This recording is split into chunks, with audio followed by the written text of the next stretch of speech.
नमस्कार मित्रों, शिक्षा साहित्य दर्पण में आपका स्वागत है। जैसा कि हमारा हिंदी अध्यापन पद्धति के विषय में चल रहा था, हिंदी को किस प्रकार से पढ़ाया जाता है, तो भाषा के विषय में चल रहा था। इसके पहले के लेक्चर में हमने भाषा क्या है उसके विषय में पढ़ा। आज हम भाषा की प्रकृति के विषय में पढ़ेंगे। तो दोस्तों, शुरू करते हैं आज का वीडियो। भाषा की प्रकृति।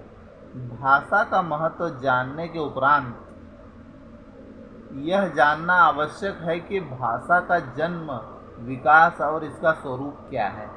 भाषा तो पशुओं में भी होती है, जो अपनी निरर्थक ध्वनियों व मुद्राओं द्वारा प्रकट करते हैं, लेकिन इन संकेतों व मुख्य मुद्राओं को हम भाषा का नाम नहीं दे सकते। मनुष्य अपने भाव, विचारों और अनुभूतियों को भली भांति प्रकट करने के लिए ध्वनि संकेतों व भाषिक प्रतीकों का सहारा लेते हैं।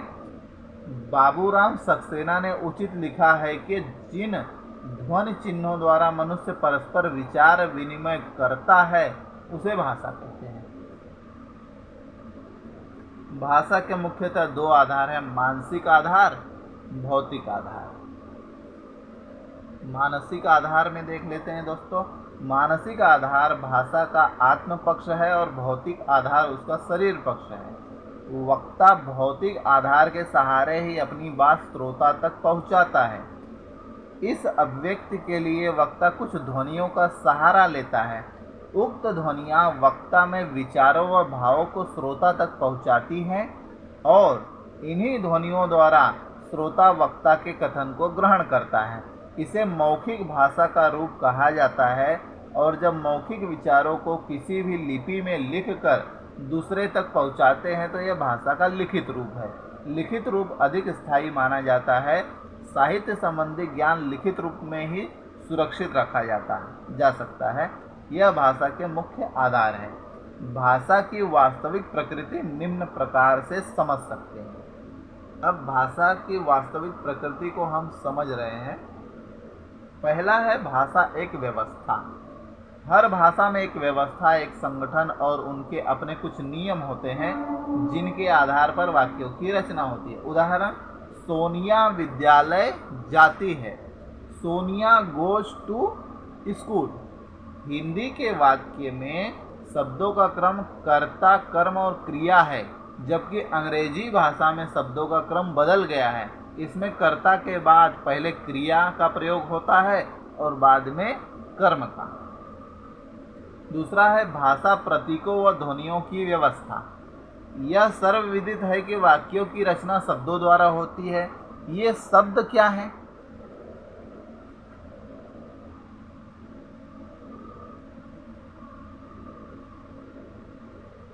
ये शब्द क्या है? ये शब्द एक प्रकार से प्रतीकों का कार्य करते हैं, जिस पर हमारी प्रतिक्रियाएं निर्भर रहती हैं। इसे एक उदाहरण द्वारा समझा जा सकता है।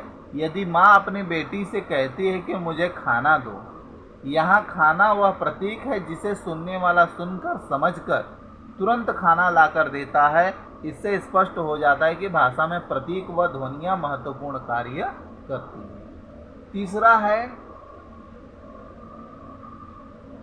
सामाजिक कार्यों का आधार। भाषा सीखने का प्रथम स्थान परिवार है। बच्चा अपने परिवार के सदस्यों से भाषा सीखता है और अपने विचारों को प्रकट करता है। भाषा ही उसे समाज के साथ सामंजस्य स्थापित करने के लिए प्रेरित करती है। भाषा के बिना हम कोई भी सामाजिक कार्य नहीं कर सकते। अतः सामाजिक परिस्थितियाँ भाषा के स्वरूप को निर्धारित करती हैं और इसमें परिवर्तन लाती हैं। इस प्रकार हम कह सकते हैं कि भाषा एक व्यवस्था है और इसके अंतर्गत ध्वनि, शब्द और वाक्य रचना संबंधी उपव्यवस्थाएं आती हैं। भाषा की व्यवस्था को समझने के लिए इन्हें समझना आवश्यक है। भाषा का निर्माण कोई एक व्यक्ति नहीं कर सकता। यह स्वतः समाज में अपना रूप ग्रहण करती है और इसी भाषा द्वारा हम समाज की संस्कृति और अन्य विशेषताओं की जानकारी प्राप्त करते हैं। भाषा का संबंध परंपरा से। भाषा की उत्पत्ति अल्प समय की नहीं है, यह परंपरा से चली आ रही है। इसे बनाने में सदियां गुजर जाती हैं। जो भाषा जिस परिवार में बोली जाती है, आने वाली कई पीढ़ियां उसी भाषा का प्रयोग करती हैं। समय, आवश्यकता और परिस्थितियों वश उस भाषा में नवीन शब्दों का आगमन हो जाता है। यह सत्य ही है कि कोस कोस पर पानी बदले 10 कोस पर बानी। भाषा के रूप बदलते हैं, लेकिन भाषा सदैव एक पीढ़ी से दूसरी पीढ़ी में चलती रहती है। भाषा अर्जित संपत्ति। भाषा सदैव अर्जित की जाती है। बालक जिस देश में, जिस परिवार में पैदा होता है और जिस भाषा को सुनता है, वह भाषा धीरे धीरे सीखने और समझने लगता है। बच्चा जन्म से भाषा सीखकर नहीं आता है, वह अपने वातावरण से भी बहुत कुछ सीखता है। उदाहरण, उस बच्चे की कहानी तो सुनी ही होगी जिसे भेड़िए बचपन में ही उठाकर जंगल में ले गए थे और वन में ही उसका लालन पालन हुआ। फलतः वह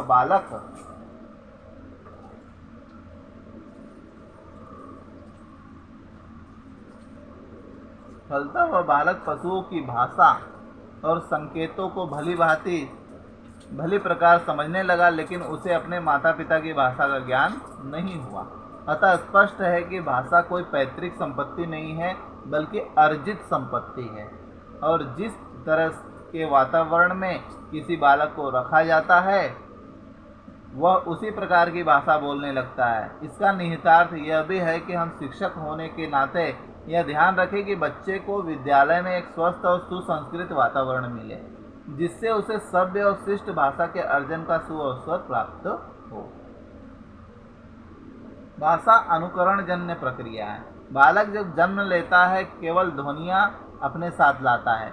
भाषा वह अपने परिवार के सदस्यों का अनुकरण करके सीखता है। कई बार बिना अर्थ जाने ही वह भाषा का प्रयोग करता है। अनुकरण मनुष्य का सबसे स्वाभाविक गुण है। प्रसिद्ध दार्शनिक अरस्तु ने भी इसे स्वीकार किया है। बच्चे प्रौढ़ों की अपेक्षा अधिक अनुकरणशील होने के कारण कोई भी भाषा शीघ्र ही सीख जाते हैं और इस प्रकार उनकी भाषा का विकास भी तेजी से होता है। इसलिए छोटे बच्चे को बोलने के लिए अवसर प्रदान करना अत्यंत आवश्यक है, जिसमें उसका भाषा विकास शिथिल न हो।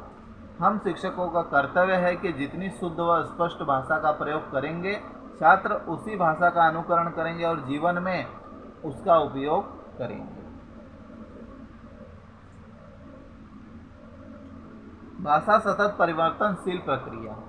कोई भी व्यक्ति 100% अनुकरण नहीं कर सकता। मनुष्य की अपनी व्यक्तिगत विशेषताएं होती हैं, जैसे मनुष्य का शारीरिक गठन, मानसिक और बौद्धिक शक्ति भी अनुकरण प्रक्रिया पर अपना प्रभाव डालते हैं। सामाजिक, सांस्कृतिक एवं भौगोलिक परिवर्तनों के कारण भी भाषा में धीरे धीरे परिवर्तन आते चले जाते हैं, परंतु यह परिवर्तन इतने धीरे धीरे आते हैं कि उसका पता तत्काल नहीं लगता। ये परिवर्तन ध्वनियों, शब्दों, पदबंधों तथा वाक्य रचनाओं आदि सभी स्तरों पर हो सकते हैं।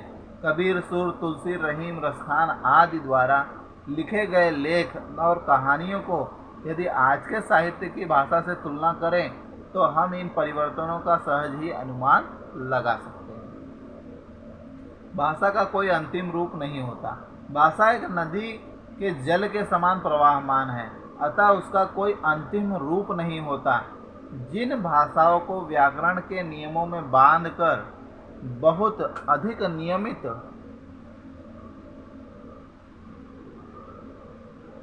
करने का प्रयत्न किया जाए तो वह केवल साहित्यिक भाषा के रूप में जीवित रह पाती है। यही कारण है कि आज संस्कृत भाषा भी बोलचाल के क्षेत्र में सीमित हो गई है।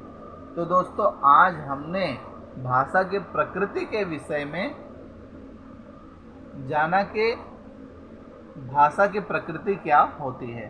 तो दोस्तों, आज के लिए बस इतना ही। जो मेरे वीडियो को देख रहे हैं, कृपया लाइक करें, शेयर करें, सब्सक्राइब करें। मिलते हैं दोस्तों अगले वीडियो में। कुछ नए इसके अगले चैप्टर पे प्रकाश डालेंगे। तो दोस्तों, जो मेरे वीडियो को देख रहे हैं, कृपया लाइक करें, शेयर करें, सब्सक्राइब करें। मिलते हैं दोस्तों अगले वीडियो में। तब तक के लिए नमस्कार, धन्यवाद।